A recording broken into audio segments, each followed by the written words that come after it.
Bien, bonjour à tous. Aujourd'hui, nous allons regarder ensemble DSP-Log.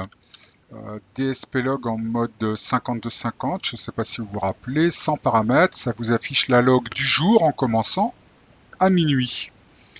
Donc, en règle générale, tout le monde utilise le DSP-Log avec des paramètres en faisant F4 pour choisir heure de début, heure de fin. Si la log à partir de 14 heures. Je vous rappelle que vous avez d'autres paramètres sur le DSP-Log à condition de faire F10 pour aller les chercher.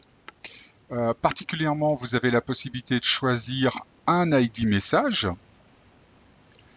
ou de choisir un job.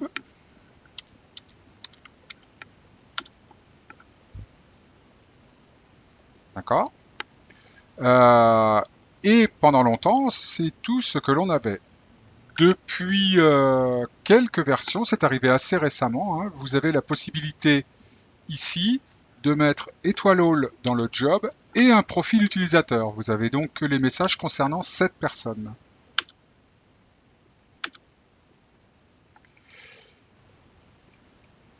Et je tenais à vous rappeler que vous aviez aussi le pendant à travers Navigator for E.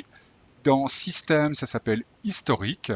Donc là aussi, vous avez la log système, cette fois sur l'heure qui vient de s'écouler.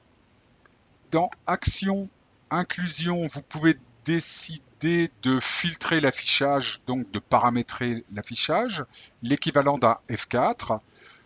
Sur des plages horaires, date de début, date de fin, heure de début, heure de fin, sur des travaux. Donc grosso modo, on retrouve ici les mêmes possibilités que le DSP-Log. Là, vous avez vu sur les travaux, vous pouvez mettre 5 noms de travail différents, ou sur l'ID message pour par exemple chercher sur l'ID message qui dit sauvegarde terminée ou des choses comme ça. Mais vous avez aussi la possibilité de filtrer l'affichage, et là c'est drôlement intéressant. Ce que ne sait pas faire le DSP-Log en mode 52-50. Voilà pour la petite astuce du jour. Bonne journée!